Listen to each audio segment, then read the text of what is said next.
தொடர்ந்து இந்நேரத்திற்கான தலைப்புச் செய்திகளை பார்க்கலாம். காவல்துறை சார்பில் போதைப் பொருட்கள் இல்லாத தமிழ்நாடு என்ற தலைப்பில் உறுதிமொழி. முதலமைச்சர் தலைமையில் மாணவ மாணவிகள் உறுதிமொழி எடுத்துக் கொண்டனர். ஆளாக மாட்டேன், மேலும் எனது குடும்பத்தினரையும் நண்பர்களையும் போதைப் பழக்கத்திற்கு ஆளாகாமல் தடுத்து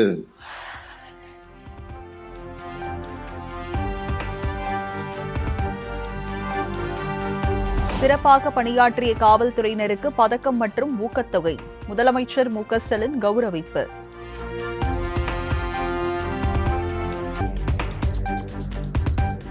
திருவண்ணாமலை, நாமக்கல், புதுக்கோட்டை, காரைக்குடி ஆகிய மாநகராட்சிகள் இன்று தொடக்கம். முதலமைச்சர் மு.க.ஸ்டாலின் காணொலி காட்சி மூலம் இன்று தொடங்கி வைக்கிறார்.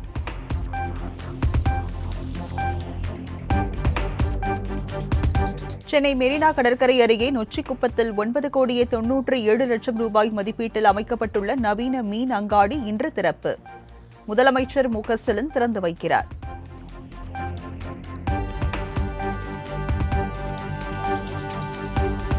புதிதாக கட்டப்பட்டுள்ள நவீன மீன் அங்காடியில் கடைகளை ஒதுக்கீடு செய்யும் பணி இன்று முதல் தொடக்கம். சென்னை மாநகராட்சி தகவல்.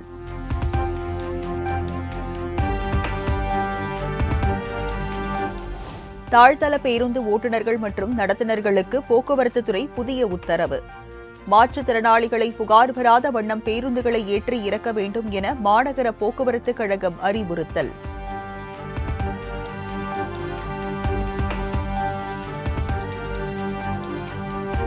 நாகை, இலங்கை இடையிலான பயணிகள் கப்பல் சேவை போக்குவரத்து வரும் 16ஆம் தேதி தொடக்கம். நாளை முதல் இணைய வழியாக முன்பதிவு செய்து கொள்ளலாம் என சிவகங்கை கப்பல் நிர்வாகம் அதிகாரப்பூர்வ அறிவிப்பு.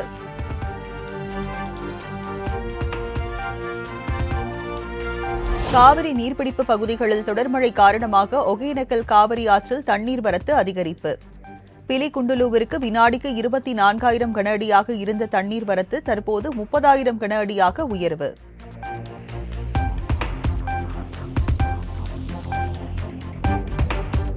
ஒகேனக்கல் அருவிகளில் சுற்றுலாப் பயணிகள் குளிக்க விதிக்கப்பட்ட தடை 27வது நாளாக நீட்டிப்பு. நீர்வரத்து அதிகரிக்கக்கூடும் என்பதால் மாவட்ட நிர்வாகம் உத்தரவு.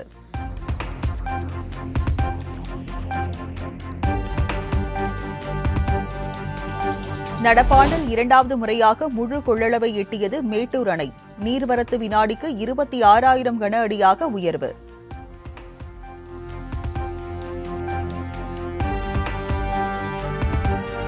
உபரி நீர் கால்வாய் வழியாக வினாடிக்கு 4,500 கன அடி வீதம் தண்ணீர் வெளியேற்றம்.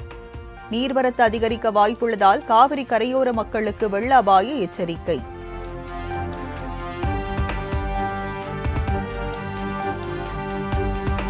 கிருஷ்ணகிரி மாவட்டம் காவிரிப்பட்டினம் உள்ளிட்ட பல்வேறு பகுதிகளில் இரவு முழுவதும் கொட்டி தீர்த்த கனமழை. 300க்கும் மேற்பட்ட வீடுகளை சூழ்ந்த மழைநீரால் பொதுமக்களின் இயல்பு வாழ்க்கை பாதிப்பு.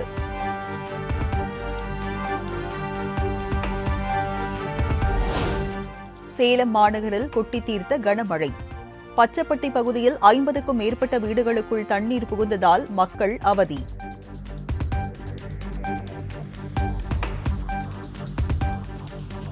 வந்தவாசி அருகே கனமழை காரணமாக 100 ஏக்கர் நெற்பயிர்கள் நீரில் மூழ்கி சேதம். ஏரியின் கால்வாயை தூர் வாராததே காரணம் என விவசாயிகள் குற்றச்சாட்டு. பெஞ்ச மழையில ஃபுல்லாவே செடி எல்லாம் நாத்து எல்லாம் வேஸ்டா போயிடுச்சு. பொன்னி எல்லாம் நட்டோம்.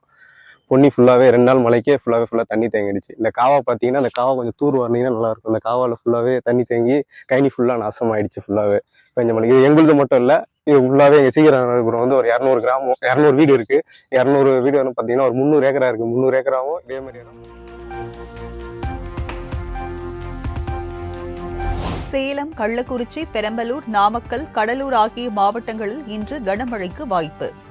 அரியலூர், திருச்சி, திண்டுக்கல், மதுரை ஆகிய மாவட்டங்களிலும் கனமழை பெய்யக்கூடும் எனவும் சென்னை வானிலை ஆய்வு மையம் கணிப்பு.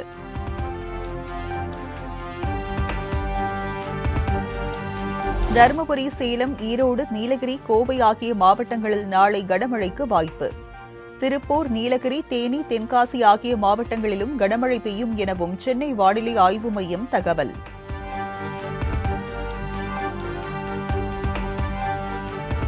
வரும் 14 மற்றும் 15 ஆகிய தேதிகளில் நீலகிரி, கோவை ஆகிய மாவட்டங்களுக்கு மிக கனமழைக்கான ஆரஞ்சு நிற எச்சரிக்கை விடுப்பு.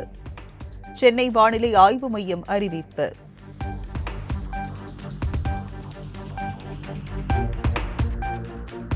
தொடர் கனமழை காரணமாக கும்பக்கரை அருவியில் வெள்ளப்பெருக்கு. சுற்றுலா பயணிகளின் பாதுகாப்பு கருதி குளிக்கவும் அருவிக்கு செல்லவும் வனத்துறையினர் தடை.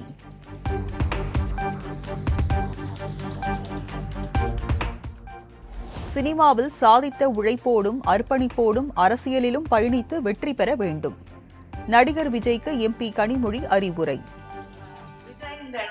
சின்ன வயசுல இருந்தே விஜய் அவர்களோட குடும்பத்தோடு பழக்கம் இருக்கிறது.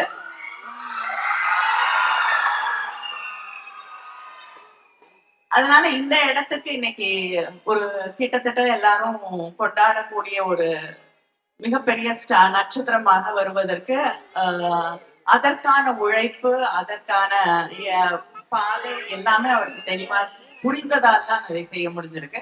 அதனால அதே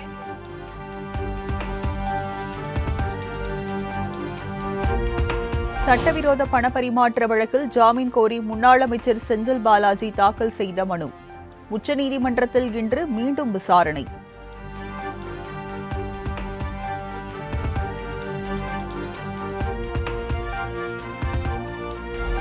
சட்டவிரோத பண பரிமாற்ற வழக்கில் கைதான ஜாஃபர் சாதிக்கின் நீதிமன்ற காவல் நிறைவு. சென்னை முதன்மை அமர்வு நீதிமன்றத்தில் இன்று மீண்டும் ஆஜர்படுத்தப்படுவார் என எதிர்பார்ப்பு.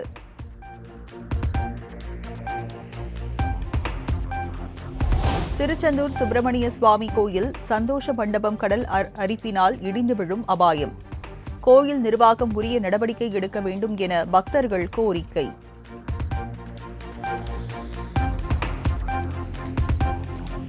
சென்னையில் ஆபரண தங்கம் சவரனுக்கு 200 ரூபாய் உயர்ந்து 51,760 ரூபாய்க்கு விற்பனை. வெள்ளி கிராமிற்கு 50 காசுகள் குறைந்து 87 ரூபாய் 50 காசுகளாக நிர்ணயம்.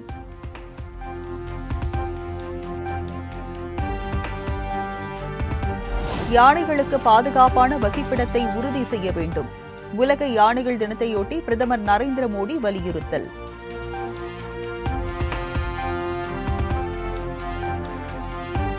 டெல்லி மதுபான கொள்கை வழக்கில் CBI கைது செய்ததை எதிர்த்து முதல்வர் அரவிந்த் கெஜ்ரிவால் மனு தாக்கல். CBIயின் கைது நடவடிக்கையை ரத்து செய்ய வலியுறுத்தி உச்சநீதிமன்றத்தில் மனு.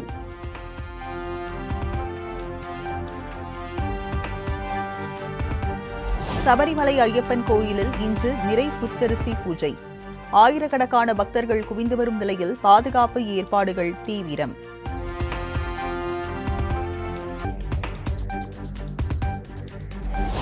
அதானி குழுமத்தின் மீது நடவடிக்கை எடுக்கவில்லை என ஹிண்டன்பர்க் அமைப்பின் குற்றச்சாட்டுக்கு செபி மறுப்பு. முதலீட்டாளர்கள் இதுபோன்ற அறிக்கைகளுக்கு எதிர்வினை ஆற்றுவதற்கு முன்பாக பொறுமையுடன் அணுக வேண்டும் எனவும் விளக்கம்.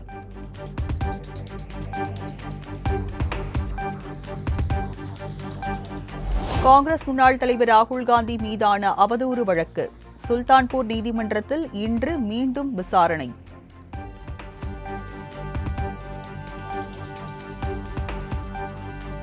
முறைகேடாக பணியில் சேர்ந்த வழக்கில் கைது செய்யப்பட்ட முன்னாள் IAS அதிகாரி பூஜா கெத்தர் முன்ஜாமீன் கோரிய மனு. டெல்லி உயர்நீதிமன்றத்தில் இன்று விசாரணை.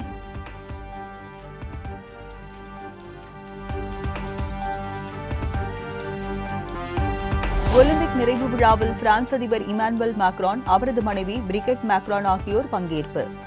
சர்வதேச ஒலிம்பிக் கமிட்டி தலைவர் தாமஸ் பக், ஒலிம்பிக் மற்றும் பாரா ஒலிம்பிக் ஏற்பாடு குழு தலைவர் டோனி ஸ்டான்குவெட் ஆகியோரும் கலந்து கொண்டனர். 40 தங்கம், 44 வெள்ளி, 42 வெண்கல பதக்கங்களுடன் பதக்கப்பட்டியலில் முதலிடம் பிடித்தது அமெரிக்கா. 91 பதக்கங்களுடன் சீனா 2ஆம் இடத்திலும் 45 பதக்கங்களுடன் ஜப்பான் 3ஆம் இடமும் பிடித்து அசத்தல்.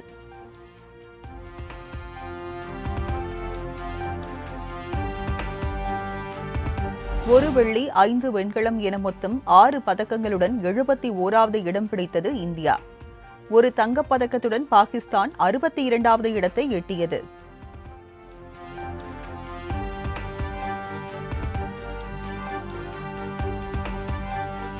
கனடாவில் விறுவிறுப்பாக நடைபெற்று வரும் நேஷனல் பேங்க் ஓபன் டென்னிஸ் போட்டி.